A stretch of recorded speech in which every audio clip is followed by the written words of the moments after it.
Hello, everyone. This is week 12 of the Know Your Place podcast. On this week's episode, I have my friend Malik from New Zealand back on, and we discuss what the proper size of a city is. Well, we talk about cities of 100,000 and more, and some differences between the United States and New Zealand and Europe. Stay tuned.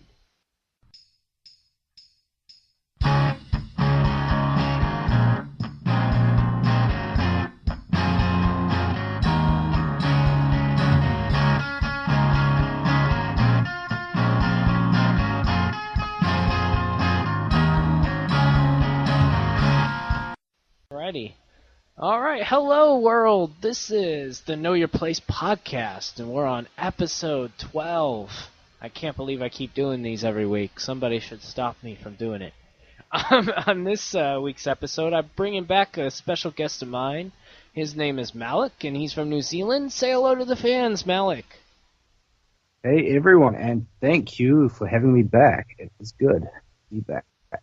Well, I brought you back today because I thought I needed more of an international perspective on this topic than just sort of me rattling off with somebody from close to home. So, and you generally seem to be the kind of person who's more interested in statistics and things like that than some of my other friends, so there you go. This week's episode, I brought Malik back because we're going to talk about what we think of when we conceptualize a city of 100,000 people. Now, Malik, you asked me before we started recording, why 100,000, right? Why is that the cutoff? Yeah. Well, traditionally, in the United States, when we conduct any kind of statistical analysis of population sets, we do use 1,000 sometimes too. But when we talk about crime with the FBI or a lot of census data and healthcare data, we generally actually round it up to 100,000. Now, I think up until like 1950 or 1960, ironically enough, the cutoff of being in one of the 100 largest cities in the United States was 100,000 people. Now it's way over. I think the 100th largest city is almost up to 200,000. But it used to be a very significant cutoff. Like, I don't know how to describe it. It's like you're not a city until you've hit that benchmark here. So Yeah. So at that point, you just considered a town or something like that, yeah? Yeah, some kind of medium city. Although, I will say it's very weird in places like Illinois. There's this village, they call themselves a village, called Schaumburg, but they have almost 100,000 people. They're a suburb of Chicago. And then you have another place that's what is it? It's got like 500 people, and it'll call itself a city. So it's a little bit arbitrary. Yeah, those terms are really loose in the United States. How are they in New Zealand? Well, population generally doesn't dictate it here because as a nation with only 4.5 million people, if we attempted say 100,000 or something, well, we would have very, very few cities. I believe it has more to do with local governance and the type of local government in the region that defines what is a city and what not. So it's also a little bit arbitrary. One thing I will say, what we define as cities in Australia and New Zealand there is a difference in our application between, say, the United States and Canada. I'll give an example. If somebody in the US or Canada says they come from Toronto, chances are they don't mean the greater GTA. They very specifically mean the actual city of Toronto. Right. I found the same with friends from across California. Much of what people would say Santa Monica, for example, would just be, if that were a New Zealand city, it would just be considered LA. Right. Yeah. For example, That's how a lot of people around here talk. oh, here it's actually very much, even with governance, it works that way. Well outside the city, you are still within the city's jurisdiction. Yeah, So and I've heard a I lot say of I'm, people say it that way, although it kind of depends if you want to be associated with the big city or not. Like, people who are outside of suburban Detroit may not want to say they're from Detroit. that's fair enough. I probably wouldn't either. Or the classic one is if you meet anyone from outside of Cleveland, they generally don't say they're from Cleveland. It's funny.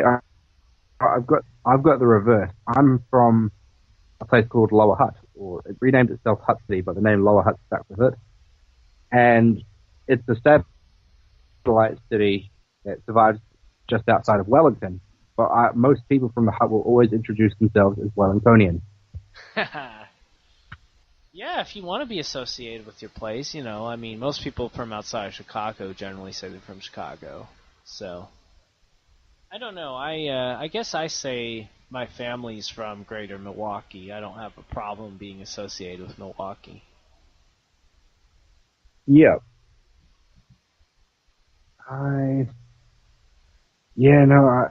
Well, I think part of it is because I assume no one's heard of the Hutt because it is quite a small little satellite. It's a satellite city, but it's essentially a series of suburbs. Yeah, maybe my even a parents' large suburb hometown's pretty itself. small too. Although it's getting bigger, it's up to 11,000. But Pretty significant. a lot of people haven't heard of it. Although there was a sitcom in the 80s in America that was set there. What was the sitcom? It's called Step by Step, and it had Suzanne Summers in it. It's a really cheesy sitcom. I feel as though I've heard of it. You might have. I mean, it ran for a few seasons. I think it ran for like at least 6. It was on this. It was in TGIF. It was on the same track as Family Matters, and some other shows like that. In the late 80s and the early 90s, we were feeling really campy in America. Yeah, I've watched your sitcoms and this sort of shift based on what's popular socially at the time. Yeah. It's actually, I think my hometown's actually a good example of a 100,000 city because Lower Hutt itself is actually just over 100,000 people. It's about 104,000. Well, there you go. Well, we'll start there. So, what does Lower Hutt have in it? What do you think's a requirement when you have 100,000 people? Okay, well, several schools. We've got a whole lot of primary education, but even in terms of high schools, we've got a couple. Yeah, you got to have more than one if that's a city that size, right? Yep. The biggest thing I think Lower Hutt is lacking that it probably could have used would be some sort of university. Now that's interesting, yeah. I would say most American cities that have 100,000 people have a university. Now, it sort of works out to some end because at the very least it does have the equivalent to a community college there, but that's really just it's really just for trades and everything. If you want to become an accountant, you're going to be out of luck. You're going to have to commute to Wellington. Now, so that would. Does your city have skyscrapers? Actually, no. It is almost entirely below 6 stories. Wow, that is. Now, I'm not saying every city of 100,000 in America has skyscrapers, but we'll use Bloomington, where I just moved from, as an example, because they're at about 90,000 people. They have a university, though, so they have, a few dormitories of about 20 floors in downtown. One of their A couple of their buildings are 10 floors at least. So, I mean, I'm not saying they're huge skyscrapers by any means, but I can think of the odd occasionally placed skyscraper. It didn't really have a functioning CBD. They would almost be somewhat arbitrarily placed based on where they got the zoning rights. There was one media center, so that was for basically localized television and radio, and one series, no, even those apartments weren't that high. So yeah, actually I can only think of one actual skyscraper, not a big one, but a skyscraper all the same, within Lower Hutt. I don't know, because that was the first thing that came into my head when I started this discussion. Does 100,000 people warrant at some point somewhere a skyscraper being built in a city? I guess kind of. Even Lower Hutt built one. My answer would be no, with a but. I think it depends on the purpose of the satellite city. On the 100,000 population city. If it functions as a fully independent node of its own, then sure, I think there could be reason enough to justify skyscrapers, as you will have a lot of people who would need those for jobs. If it's more of a satellite city, such as my own hometown of Lower Hutt, 100,000 people, but most of them who need that kind of work commute to Wellington. The entire city is really just a cheap commute. Yeah, I would say it's similar in suburban Los Angeles. You know, I'm sure, like, I think in places like Pasadena and I'm blanking on all the suburbs of Los Angeles, but there's several of them that are multiple hundred thousands of people. I would say they probably don't have a lot of skyscrapers. Well, yeah. Although the U.S.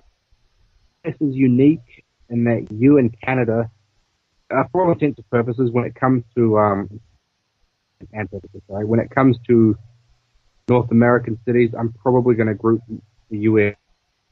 together because you have a very similar structural layout. You guys tend to have what we call satellite nodes, which are not actually very common in much of the world outside of North America. Yeah, we actually, when I was in school, the concept for that is what we used to call edge cities. There was a book that came out the year I was born, ironically enough, 1989, and it basically talked about these commercial centers developing on these bypass freeways around major cities that would, you know, become commercial centers with skyscrapers and office buildings and all kinds of and malls. And examples included Tyson's Corner, Virginia, outside of Washington, D.C. It's about 20 miles outside of downtown D.C., and it has, you know, everything you could imagine. Or even, I went to high school in a place called Florence, Kentucky, and it's 20 miles from downtown Cincinnati, and it's where Cincinnati's international airport is. There's a mall there. You know, there's we had several hotels that were, you know, 10 floors high at least, you know, and bunch of commercial buildings, and the city population was only like 25,000 people, but I estimated based on some studies I read that there was actually 180,000 people that were working there on any given day. There you go. From the rest of the region. That must make a city that feels a lot quieter at night. Oh yeah, it's really crazy. It's actually kind of cool, but it's kind of depressing, because like it's cool because like then all that stuff is there, so when everybody's gone, you can go get into it, and they're all gone usually after about 6 o'clock, right? But then it's really weird because you look in the parking lot and you know that half the people there don't live there and don't really care about the success or failure of your city, right? They just come there to shop, right? Or they just come there to eat at the restaurant, you know, or completely disconnected from it. Right. I mean, basically, Florence. I mean, it was a great place to go to high school in. You know, being right next to a mall, a very big mall. You know, like I forget how many square feet we're in, but it was a 2-floor mall with 5 department stores on each side. You know, it was great going to high school that close to all that stuff, having all that stuff at your fingertips. But man, it was just like asphalt for miles. You know, huge parking lots. You know, all these cars all the time. Not very And I've heard walkable. about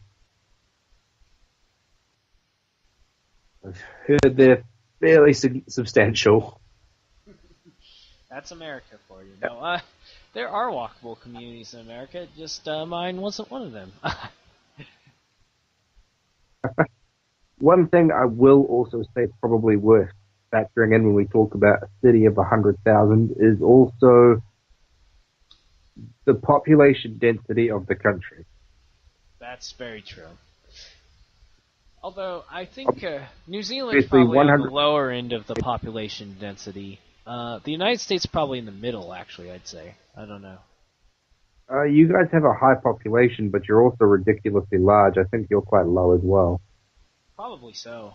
Well, Right.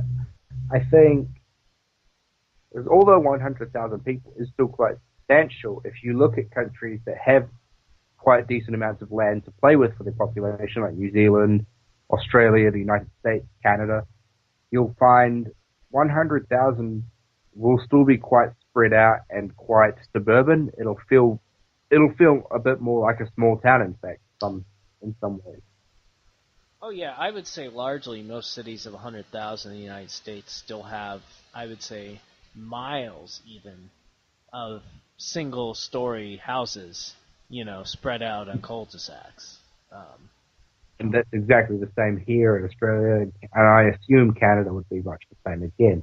Whereas if you head out to a place like, I mean, much of Europe, we could go Germany, France, England, the Netherlands, and you'll find it's much, much denser. 100,000 people, just due to size constraints and high population density, is often compacted into what feels like a tiny suburb with just lots of high density housing, built closely together, usually maybe 3-4 story apartments with several houses in each apartment block, or maybe in the UK they tend to have a system where they have 2 houses that are attached to each other at a time, semi-detached houses,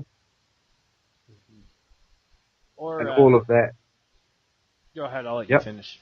I'll let you finish first, then I'll take my ranting. I think all of that impacts what it feels like, because the amount of services you can claim in a European city in terms of public transit and everything can be much more effective if everyone's much closer together. That's very true. I would also So say, if you want an I think even crazier example, though, Southern Europe, you know, I would say their buildings aren't as tall, but the people are even more compacted in other ways. You know, like they're shoved into the sides of hills or however they build their. yeah, no, there's a lot of truth in that. I was pondering Italy and that. So, I mean, you find the same in Morocco, Israel. I mean, Israel's a fantastic example of it too. They've got a lot of really tiny places classed as cities. What they would call cities would almost be like, hard to explain almost. Outside of Tel Aviv and Jerusalem, it's almost as though the amount of the amount of land you can see from your BRI's from your own rooftop is basically the city, you know?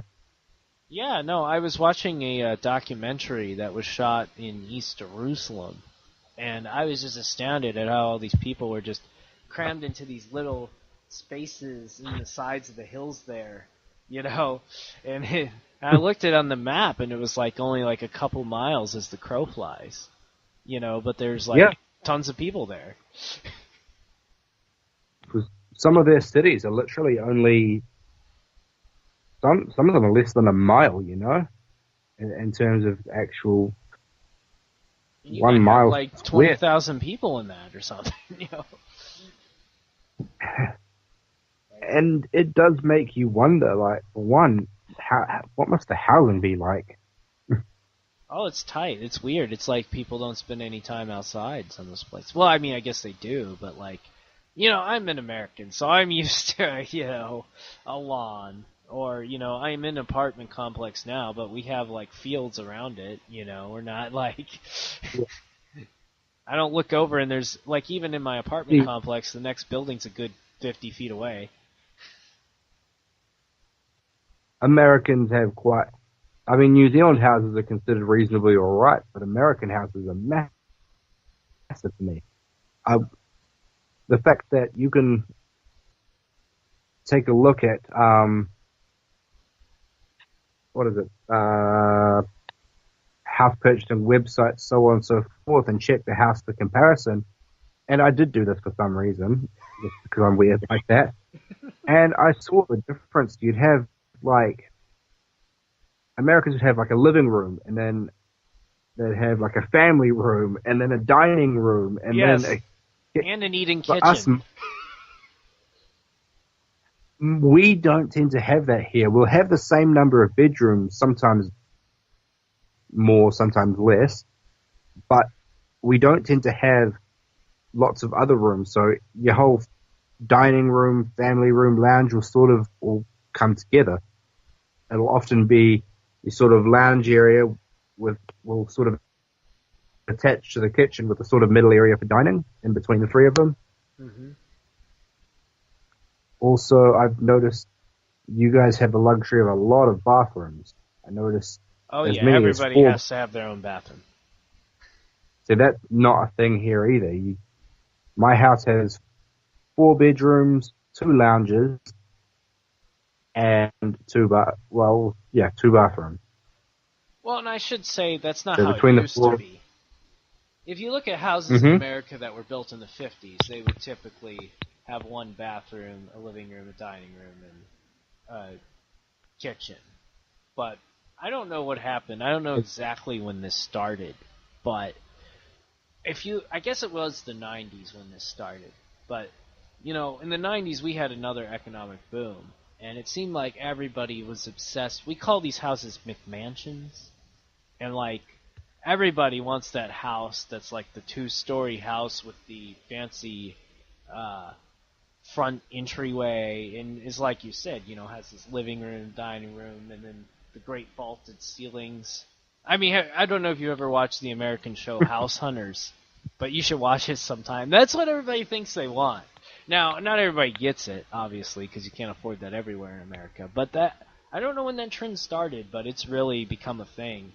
But then there's some people pushing back against that are my age, that are quote-unquote millennials that want to live in the tiny houses and have more land. So we'll see how it all plays out in the next couple decades. See, I would probably fall into that latter category. If I had the choice between a bigger house and less land, or a house that's pretty substantial anyway, but I get more land, I'd probably lean towards the land, because greenery is important to me. I like my trees, I like my grass, all that sort of stuff matters, and that's something I think Australia and New Zealand can sort of take for granted a bit. We do get a lot of greenery. Oh yeah, you guys have lots of land. Maybe even more open land than we have here, I don't know. Well, I think it depends where. Maybe I feel as though Canada kind of has the best of all worlds. They've got, except for fun temperature. Fact. Yeah. So this is exclusively regarding housing. Canada actually has the most bedrooms per person of any country in the world. Oh, Sorry, really? the most rooms. Yep, their houses on average have the most rooms per person. I guess it's not totally surprising. Because There's a show on HGTV that's based out of Canada, and all those houses look really nice. Yeah, they've got lovely houses, quite large sections. They've just got the land to play with. They've got more land in the US with less people in California. So I guess sort of circling it back. So as we're talking about 100,000 people, I guess we could agree in both of our countries that it doesn't really require much density. We're still going to see single family homes, and it's not going to be completely all crammed together. I guess I'm more curious if it's. Do they build a lot of bypass highways? Is that a thing in New Zealand? Now, I'm not certain. Could you describe a bypass highway to me so I know for Okay, all sure? right. So this is really an interesting phenomenon, and I'm trying to figure out if this just is an American thing or if this is everywhere. But okay, so the city I talked about, Bloomington, where the college is, basically they're when so the biggest city in Indiana is Indianapolis, and all the main roads kind of lead in and out of it because it's in the center of the state. So they really planned that well. They planned it out like Rome, all roads lead to Rome.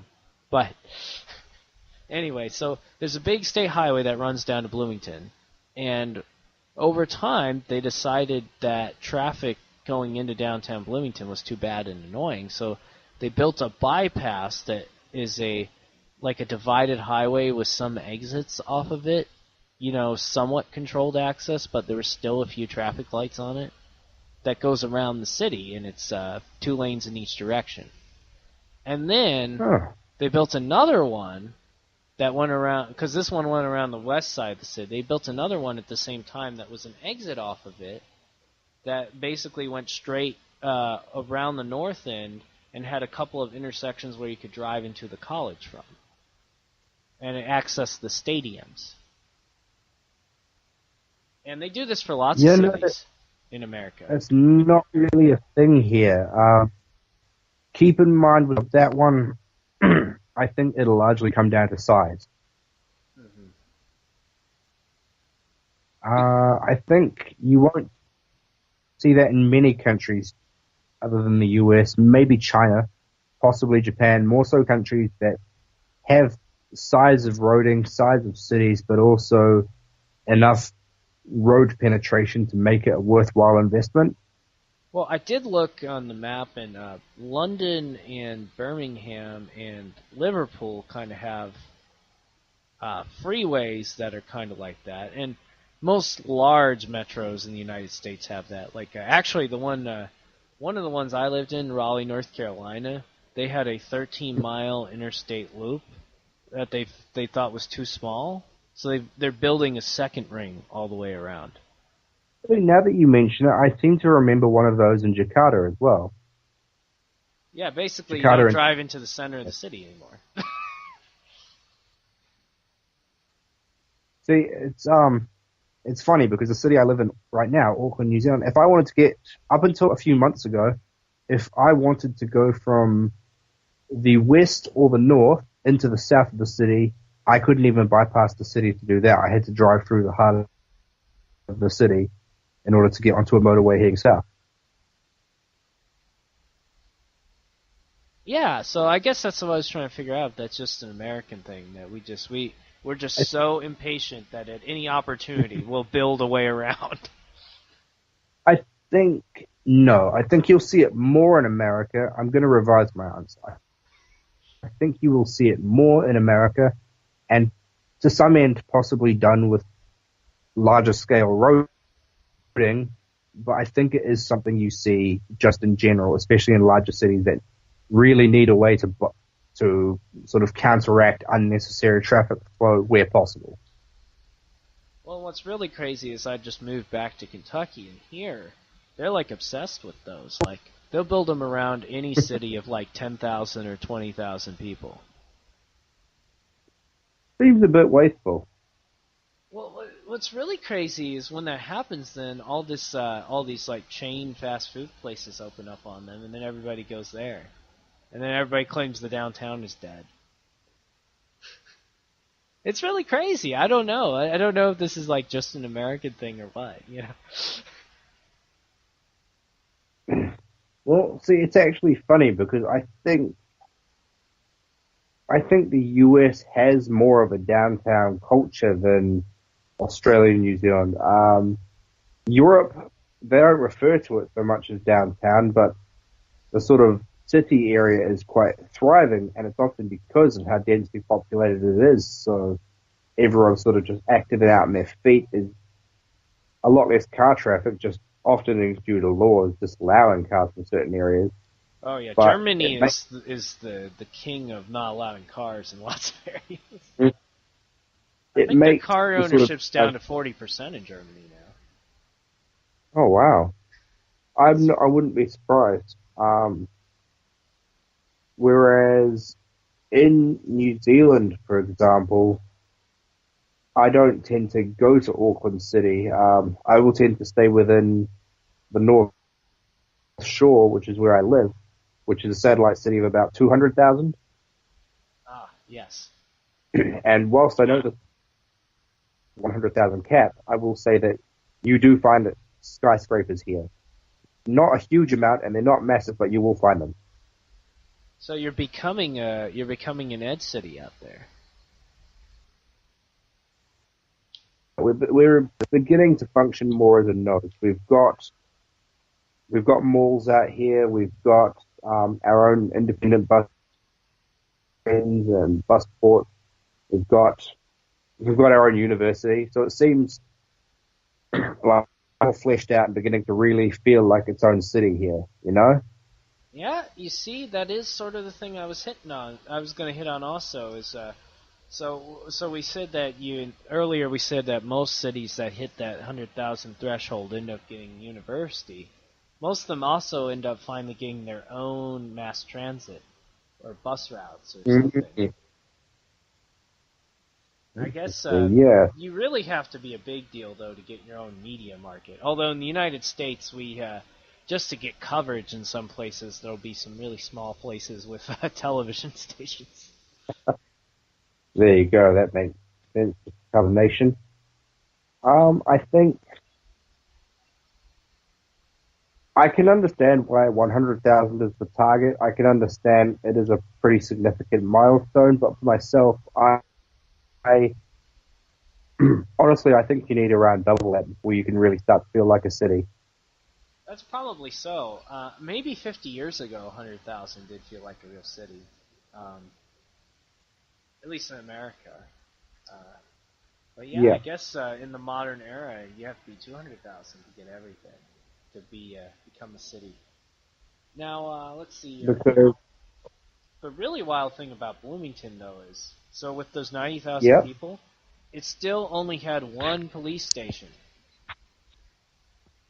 Wow. Yeah, one police station. Center of town, of course, but still. See, to me, that feels a little bit understaffed, underutilized. Overutilized. Well, I guess the reason why they were able to get away with that is they also had county police. So, like, anything that was outside the city limits, the county policed. But still, I mean, it did feel weird to me, you know, because I don't know have you ever played the game SimCity? Yes. Yeah, you know, in SimCity, I wouldn't wait till it got to that point to build another police station. No, you probably wouldn't. I mean, there were like 4 fire stations, but one police station. Yeah, to me, I think that's cutting it a little bit close. Perhaps Bloomington didn't have a high crime rate, so it didn't matter. Yeah, it doesn't have that bad, but, you know, they are starting to average a murder a year, although I guess it's not that bad. Could be worse. In general, the U.S. murder rate is one of the higher ones within the Western world. Yeah, well, you know. I don't know. We've always been one of the higher ones. I mean, even if you want to talk about the 17 and 1800s, you know, it used to be more lawless then than it is now. I think I would personally err towards. I think the U.S. is still quite safe, provided you go where to go. I feel as though the bad parts of the U.S. and the good parts are really almost worlds apart within a single nation. Oh, it's crazy sometimes. Like you can go. You should watch this. Maybe I'll send you a link after the podcast. There's this episode of Altered States. There was this old thing that the BBC did once, where they went around the United States and looked at interesting phenomenon. And there's this boulevard called what's it called? Delmar Boulevard in St. Louis. And on one side of it, the average per capita income was $50,000, and the average house was worth over $300,000. It was a really nice historic neighborhood. And then on the other side of it, the average income was $19,000, and there's all these crack houses. And it was just divided by this 6-lane road.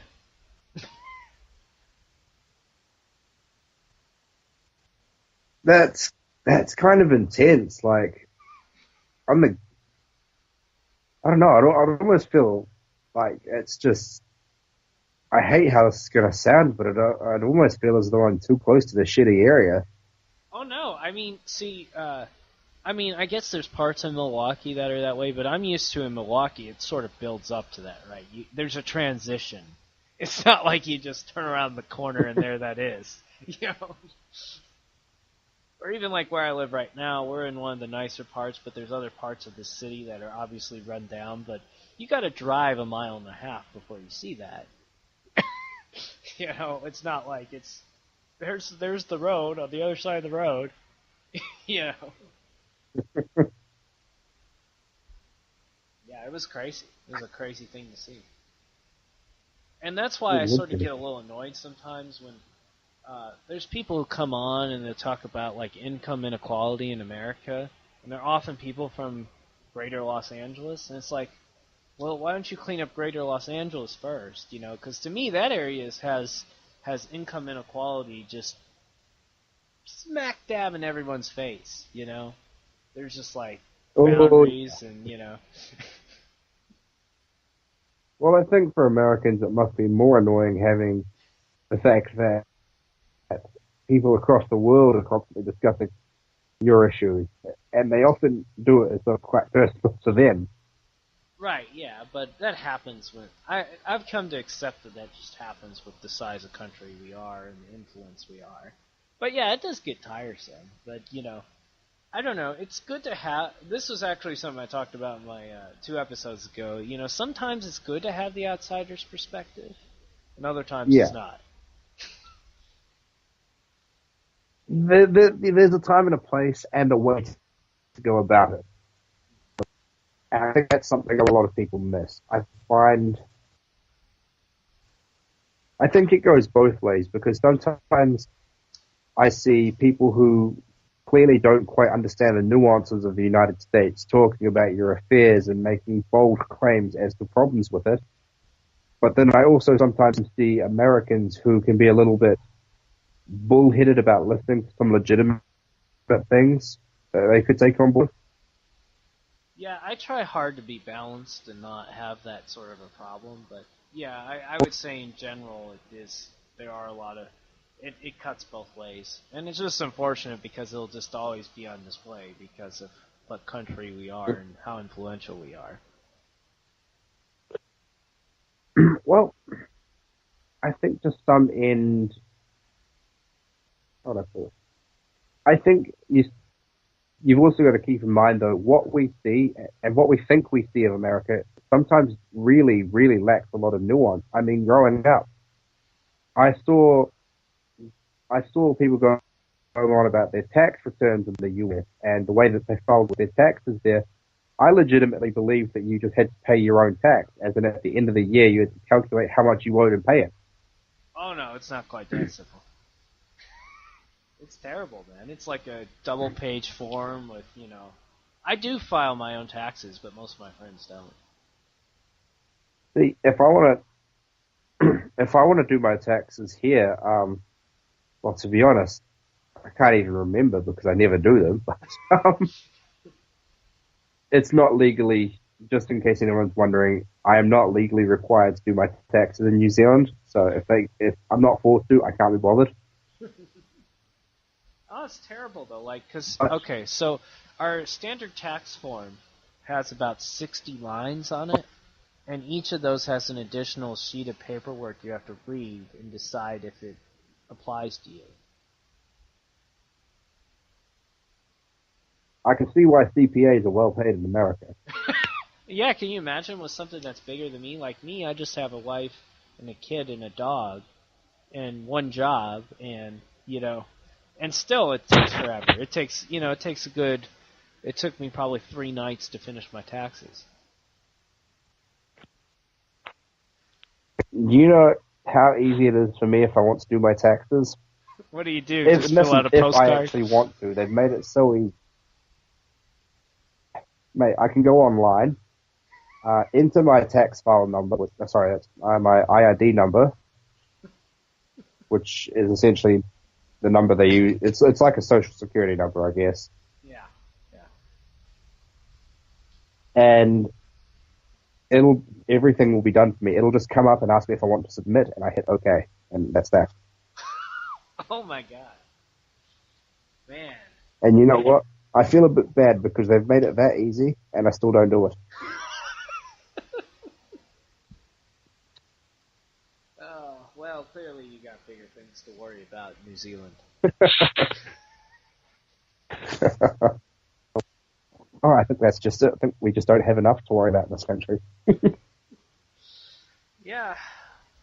So anyway, I guess let's see. We covered urban centers. We covered the feel of cities, and we've covered police and fire. I don't know what else you need to make a city, and I guess we've decided you need 200,000 people, not 100,000. Do you have a city? Do you have to have a crime? No, I don't think so. I think cities attract crime, but by no means do I think a city has to have crime. The number of cities with low crime are becoming few and far between, but you look at Tokyo, you look at Osaka, you look at Seoul, you look at Incheon, and yes, I am largely quoting Asian cities because they do just happen to have very low crime. Those are large cities with relatively low crime. I think crime comes from several other factors. I'm debated on inequality. I suspect inequality probably is quite a large factor, but I suspect there could be more to it than that. I'm sorry, not I suspect. I'm aware there is more to it than that. I think inequality does have something to do with that, but I think it has a lot to do with pride in the community, if you will. Like, if you like your town, and a lot of people like your town, then they'll probably be less likely to commit crime against your town. It's a tough one because I believe the US generally scores amongst the highest in the OECD for civic engagement or civic duty amongst its civilians. And I don't know if I would agree that that's resulted in less crime. I don't know. I'm surprised to hear that because, I don't know, it seemed... There was this book that was written in the 60s that I read that everybody who takes geography in the United States ends up having to read, called The Life and Death of the Great American City by Jane Jacobs. And in that, she basically argues that the suburban 90s-style houses killed the cities because nobody interacted or had any civic engagement anymore. But you're telling me we're still more civically engaged. I don't know. Maybe we are. These are just OECD findings. They could be misleading. I could be reading them incorrectly. I'm really just passing on data I've read. It sounds like you've got a greater breakdown. So maybe your information is better. I mean, let's see. Most people I know, I should say, I guess this is where the inequality thing happens because, like, for instance, my high school, the parents were very involved, but we were more of an affluent suburb, so, the parents were all there. I got to go when I was in high school. I was part of this thing called the Boone County Youth Council, and I got to go around and meet all the government officials and see everything that the government was doing.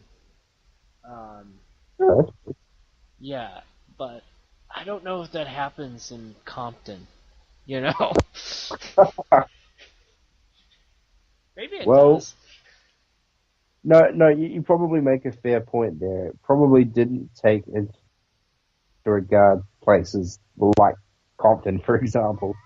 And to be honest, unfortunately, it's probably a lot more difficult to engage people in those areas because, I mean, you send 3 government workers out there, one of them gets mugged, one of them gets shot, the other gets home lucky. Like, No, that's the stereotype, you man. gotta, That's the stereotype in most movies made about that sort of thing.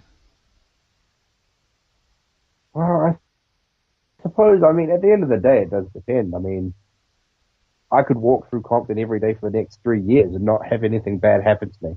At the same time, I could walk through tomorrow for my first time ever and get shot, you know? Yeah, I don't know. I mean, that's that's sort of the I thing, mean, right?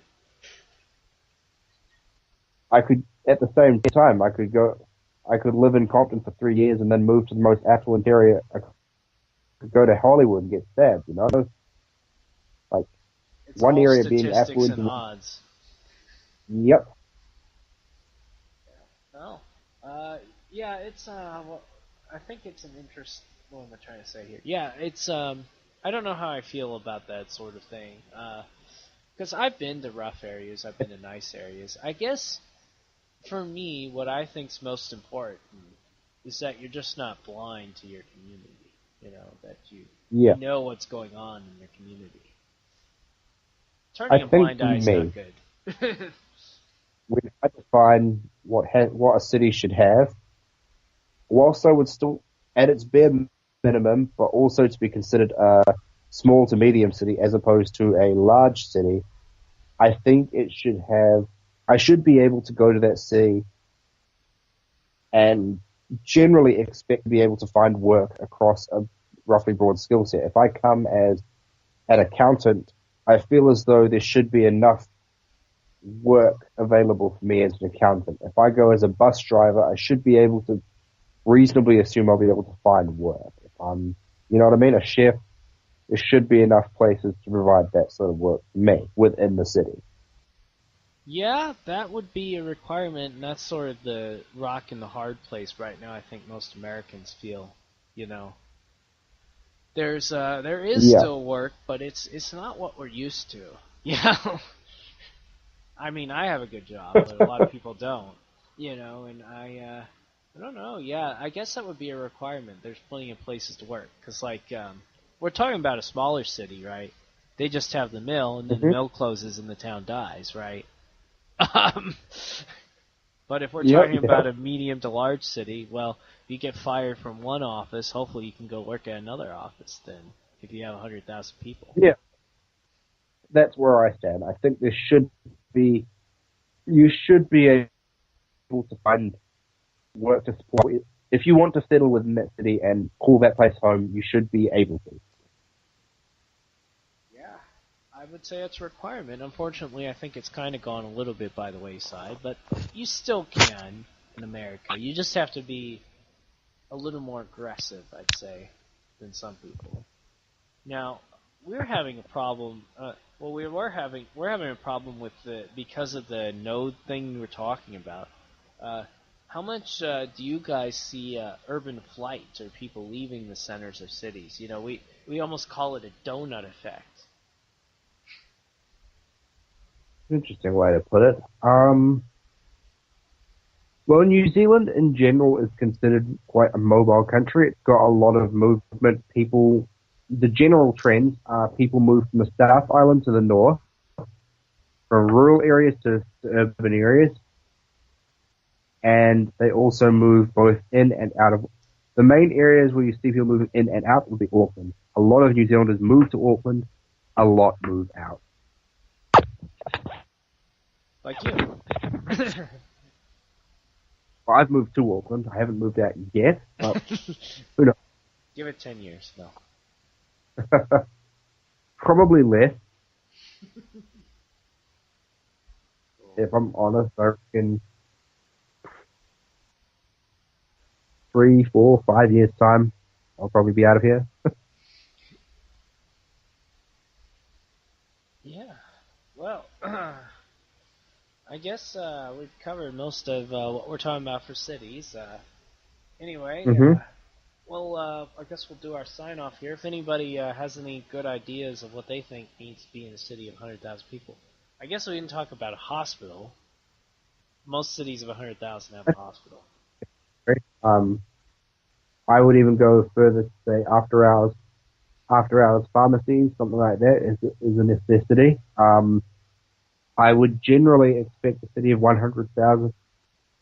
I'd expect a smaller 100,000 to 200,000 city to be largely locally born, as opposed to immigrant heavy, but with an immigrant diaspora. Usually, depending on your country, in the United States, I'd say probably only your main immigrants, so maybe Canadians, maybe Chinese, Mexicans. In New Zealand, largely maybe Chinese and Indians, with the occasional Brit. Just your sort of main homestand immigrants, rather than having like a vibrant Swedish or Russian or Somalian community. I doubt you'd be likely to see those within a smaller city. But yeah, I think within the 100 to 2,000 population era, I'd expect to see maybe some religious communities, so maybe like a synagogue or a mosque, maybe what are those groups called? You know. Mormons, Scientologists, no. Exactly. Just Funny enough, the old Freemasons. Baptist church in the city I went to high school in is now a Scientology church. Oh wow. Very strange. It's so weird. It's this old building built in the 1800s, and it's now owned by the Scientologists. Good on them. A little bit disappointing, but good on them. Yeah. So yeah, all right. Well, I hate to cut it off, but I guess I do got to get around to some things. But it's been really cool, man, and yeah, I think we've hit it pretty hard on everything that should be in a city of 100,000 people. Yeah, that was an interesting one. Thank you for the invite.